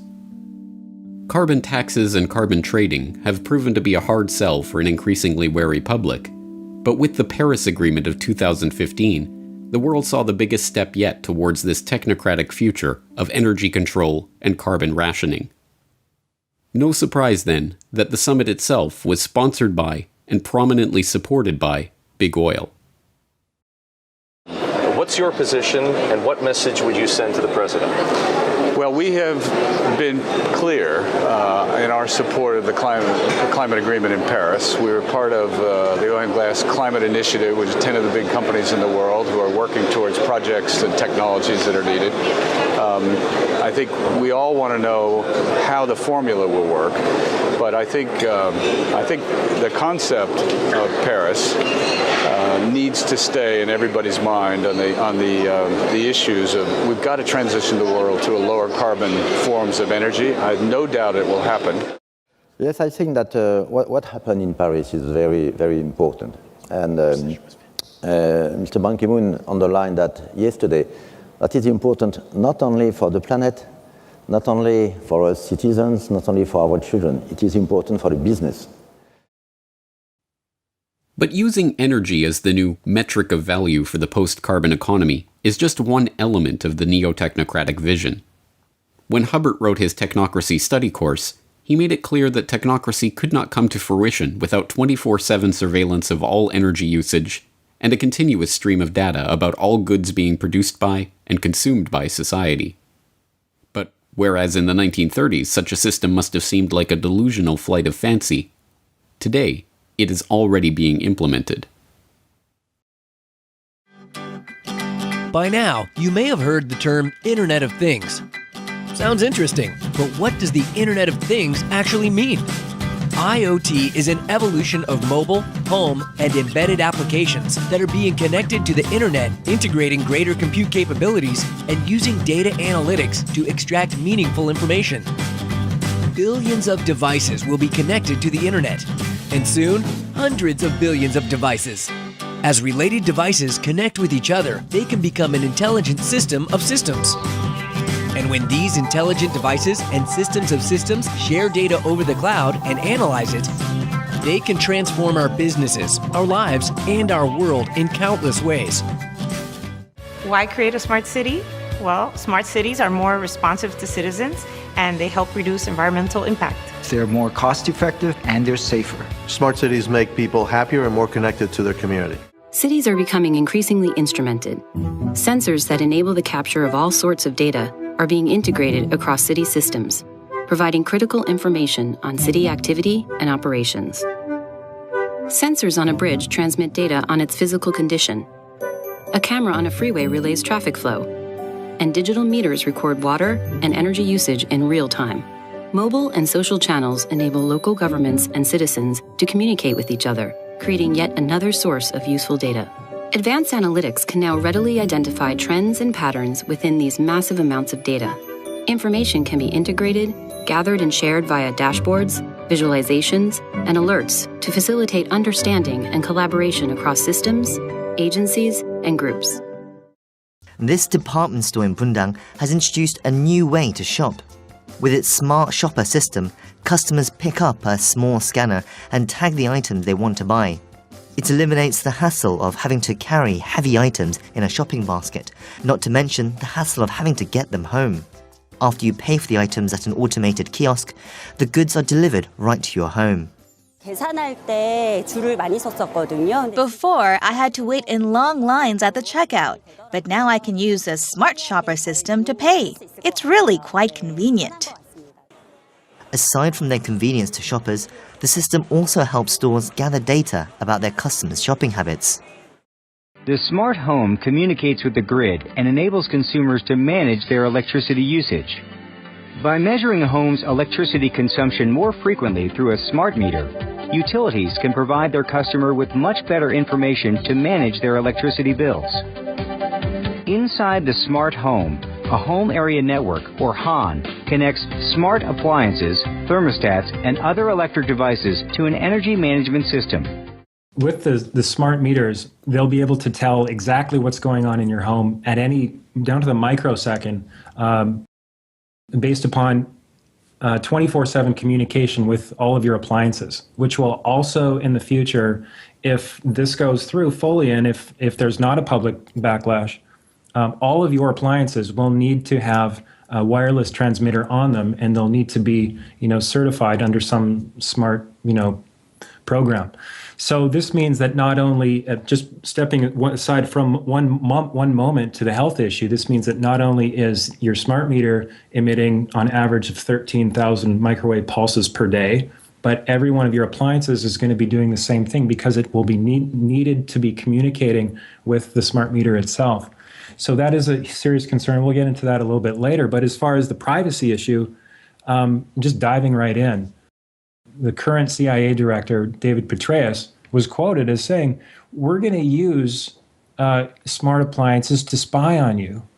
And it's almost like, and he was later down in the article, and it's very just putting it out there. It's kind of like, it's getting to a point now, James, I'm sure you're seeing this, is like, it's just getting more and more in your face. And it's kind of like this collective force of the controllers, and they're kind of saying, this is what we're going to do, and what are you going to do about it? So they're almost challenging us in a sort of, schoolhouse bully sort of way. What are you going to do about it? Once again, we are being asked to believe that the vested corporate interests that are rolling these technologies out in a coordinated fashion are doing so for the benefit of the public. That this technology is to help save the Earth. And once again, we are being duped.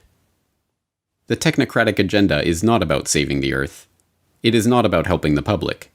It is not even about making money. It is about complete control over every aspect of our daily life. So there's two levels, and the way I look at technocracy, there's two levels operating at the same time. There's the operational side of it that has to do with things like smart grid, that have to do with things like various technocratic innovations. Surveillance is another big hot button for technocracy. These are operational issues. From a strategic point of view, which is where the Rockefeller type people operate, it's a different view of where it's headed. On an operational level, it's headed towards scientific dictatorship. And you don't have to be a visionary to figure that one out, anymore. You don't. It's there. But on a strategic basis, what's happening is that there's a massive resource grab going on all over the planet. And when I say resource grab, you have to put yourself in Rockefeller's shoes and the banker's shoes, the Rothschild shoes and whatever, and say, what do you do when money wears out? What do you do? When you sucked all the value you can out of the monetary systems you created, what's left? Well, you and I don't think about those sort of things because we don't have that much money. But these people at the top, especially the bankers, I'm sure they stay up at night thinking, what's after money? What comes after money? The Rockefeller family, especially, has always been a resource-intensive family. That's what oil was all about in the first place. It was a resource, and they understood that energy would be the most important factor in the world over any other type of resource. They understood that. That's why they wanted to create a monopoly over energy. Well, today, as money has been sucked dry, The only thing left to do is to make a grab for the resources themselves.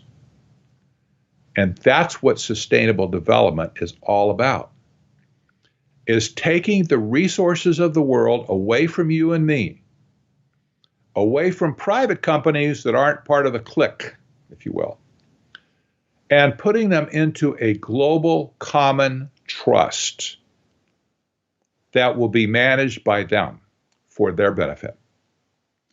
This is really nothing more than neo-feudalism, again, where the resources are owned by a few and everybody else gets to operate with those resources at their pleasure and discretion. The technocrats and the functionaries of this agenda, like Hubbard and his colleagues in Technocracy Inc., pioneered this idea because they believed that they, the technocrats and engineers, would be able to solve the world's problems. But the oligarchs and bankers who funded their ideas into existence did so because it would help them to become the rulers of a system so perfectly crafted that no resource, no commodity, no person would be beyond their control. And now, in the 21st century, that technocratic vision is coming into view. And it is being helped along by a public that believes the post-carbon future represents the end of the oligarchy. They couldn't be more wrong.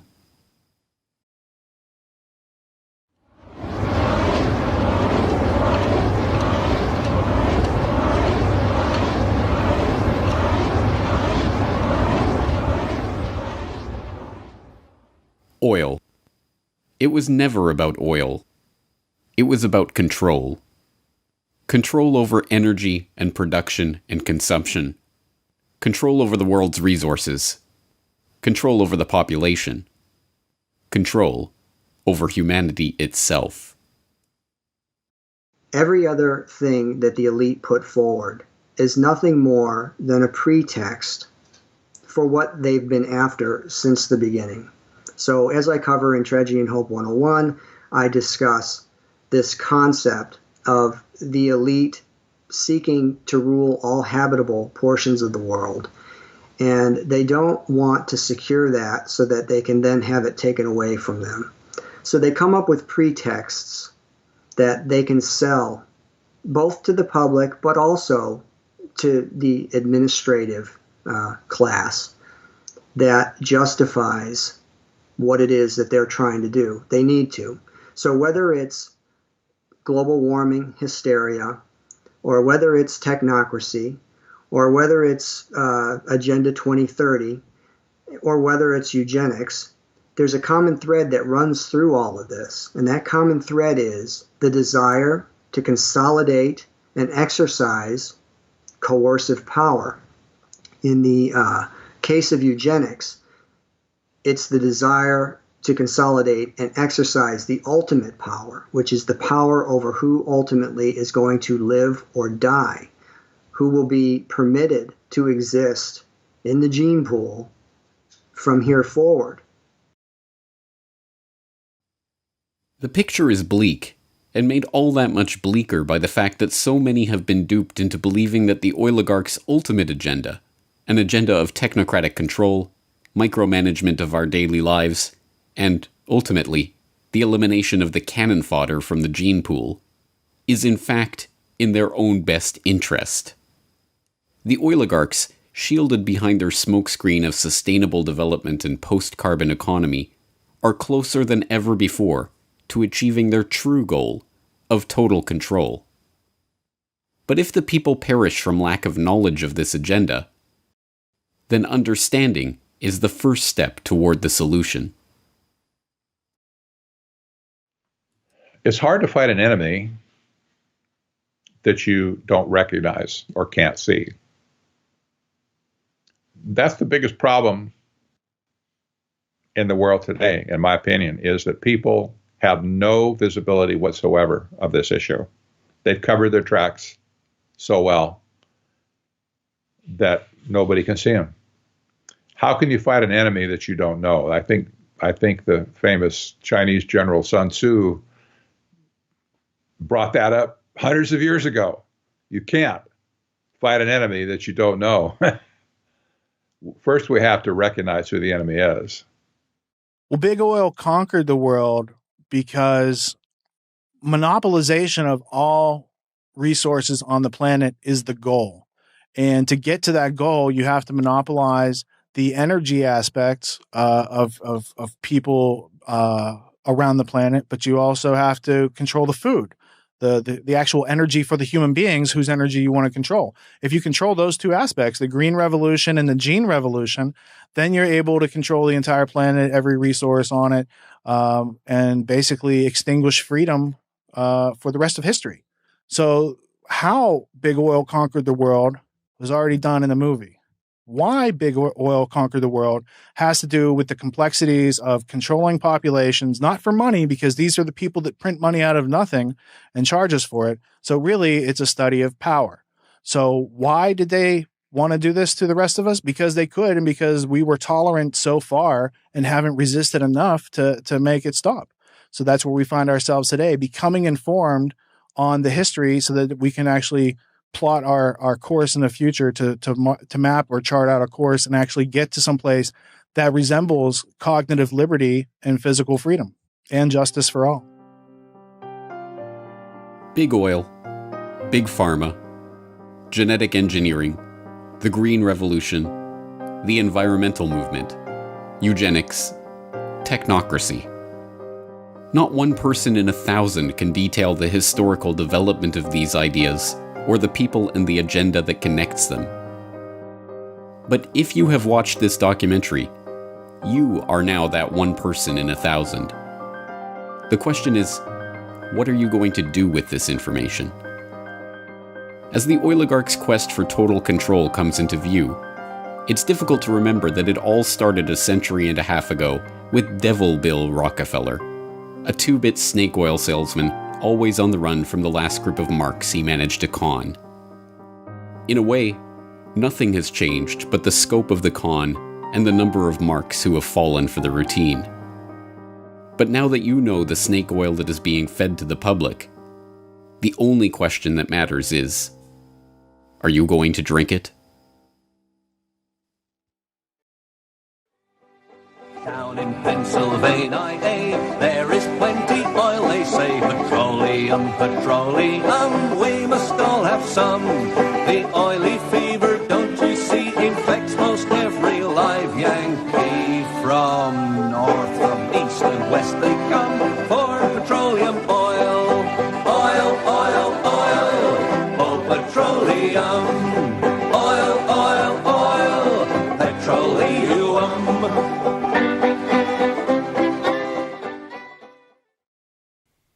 Hello, this is James Corbett of CorbettReport.com, the writer, director, narrator, and creator of the documentary you've just been watching, Why Big Oil Conquered the World. And if you have just watched this documentary all the way through, as well as the previous documentary on how Big Oil conquered the world, then, as I say towards the end, you really are now better informed than the vast majority of the public on these issues and on the history of this picture that I'm trying to paint here. And the real question is, what are we going to do with this information? Well, the first thing I'd like to encourage you to do is to go to CorbettReport.com/bigoil. That is the destination where you will be able to find audio and video copies of the entire documentary, How Big Oil and Why Big Oil Conquered the World.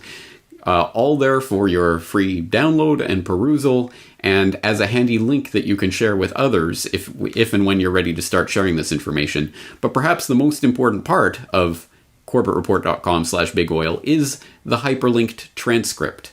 Everything that is said in this documentary, including sources to all the source documents from which this information came, is in that transcript. It is a very important tool for people to use when you are ready to start delving into this information in greater detail, because as much ground as I was able to cover in the 3 hours of this combined documentary, there's still so much more that needs to be said and so much more information that helps to color in this image that I've only sketched the broad outlines of here.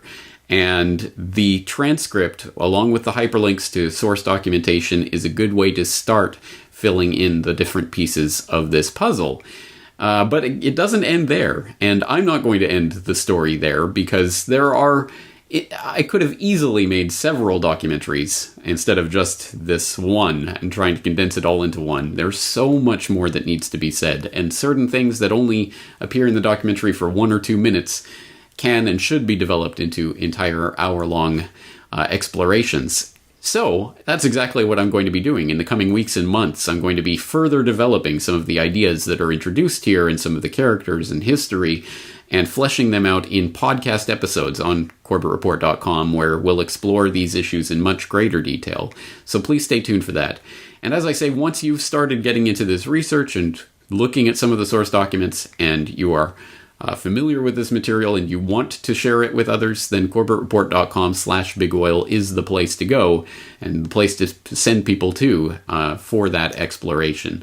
Other ways that you can help with this work, rather than simply spreading the information, which is the first and foremost and most important thing, but also I will be doing interviews on this subject and on this documentary. So if you have a favorite radio program or podcast or whatever it is that you listen to or enjoy, and you'd like to hear me on there being interviewed about this, please do send your suggestions into those various hosts to have me on, and that would be appreciated.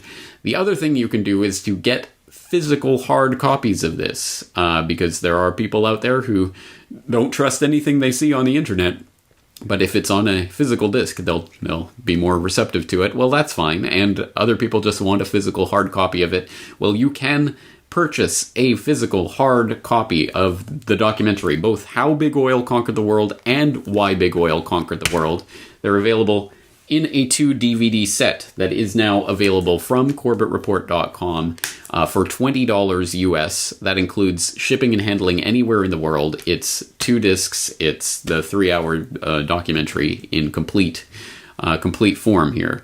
So that is a valuable resource as well. And I, as always, highly encourage you to make copies of this and hand it out to everyone and anyone, friends and neighbors and coworkers and total strangers and anyone else who you think might be receptive to this information, because this is a huge, huge topic, and no one of us has all the pieces to this puzzle. It is only through all of us coming at this material from our different perspectives and experiences with our different knowledge bases that we'll be able to really construct the big picture of what's happening here. So, as I say, lots more coming on this material in the coming weeks and months to help flesh this out at CorbettReport.com. But in the meantime, please do go to CorbettReport.com/bigoil for all of the information regarding this documentary. I think it's the most important information that we can be talking about right now, and I hope that you'll join me in that conversation at CorbettReport.com/bigoil.